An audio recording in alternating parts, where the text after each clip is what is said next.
2025년 6월 30일 월요일 미국 증시 요약입니다. 금일 미국 증시는 상승 마감했습니다. 미국이 주요 교역 상대국들과 구체적인 합의에 가까워지고 있다는 기대감이 커지면서 증시가 사상 최고치를 경신하며 상승 마감했습니다.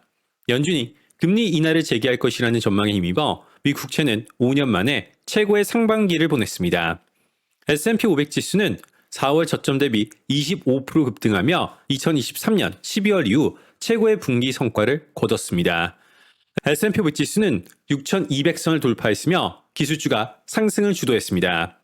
애플은 시리 기능 개선을 위해 외부 AI 기술 도입을 검토하고 있다는 보도에 빅테크 가운데 가장 큰 상승률을 보였고, 오라클은 연간 300억 달러 규모의 클라우드 서비스 계약 소식에 주가가 급등했습니다.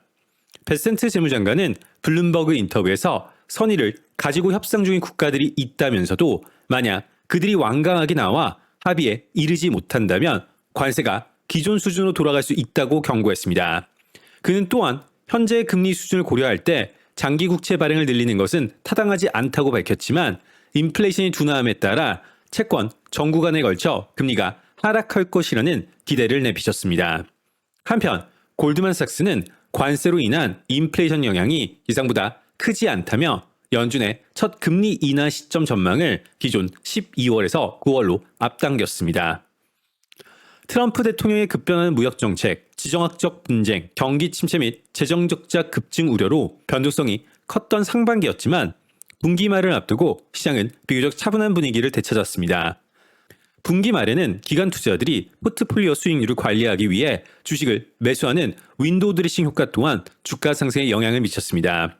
웨스터체스터 캐피털 매니지먼트의 로이 베러는 시장에 야성적 충동이 되살아난 듯하다. 분기 마지막 며칠간 윈도우 드레싱 효과로 강세를 보이는 것은 일반적인 현상이다 라고 전하였습니다. 트럼프 대통령의 7월 9일 상호관세 유예 마감 시간이 다가오는 가운데 유럽연합은 미국의 10% 보편적 관세를 수용하는 대신 핵심 품목에 대한 예외를 요구하고 있습니다. 트럼프 대통령은 미국산 쌀 수입을 꺼리는 일본에 새로운 관세를 부과하겠다고 위협했으며, 캐나다는 미국과의 무역 협상 재개를 위해 디지털세 도입을 전격 폐지했습니다. 아메리프라이즈의 앤서니 사글린베네는 상반기 지정학적 충격과 무역 불확실성 속에서도 시장은 놀라운 회복력을 보였다.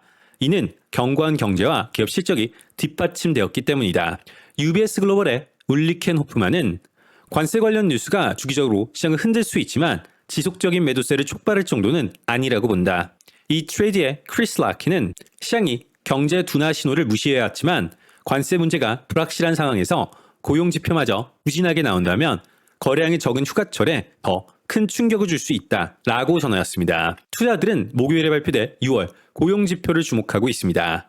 경제학자들은 6월의 비농업 취업자 수가 11만 3천 건 증가했을 것으로 예측하고 있습니다. 이는 4개월 만에 가장 적은 수치이지만 여전히 견조한 노동 수요를 시사합니다. 실업률은 4.3%로 소폭 상승할 것으로 전망됩니다. 한편 S&P 500 지수가 상승할수록 밸류에이션의 부담에 대한 우려도 커지고 있습니다. 블룸버그에 따르면 S&P 500의 12개월 선행펀은 22배로 장기 평균보다 35% 높은 수준입니다.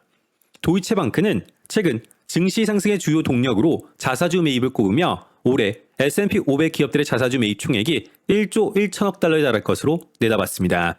모건 스탠리의 마이크 윌슨은 실업률이 크게 치솟지만 않는다면 연준의 금리 인하가 증시에 긍정적으로 작용할 것이라고 전망했습니다. 2025년 7월 1일 화요일 주요 일정 살펴보겠습니다.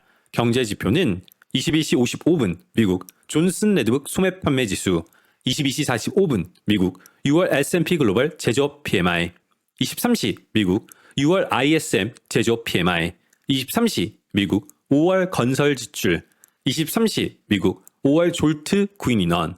연설은 22시 30분 연준 파월 의장이 예정되어 있습니다.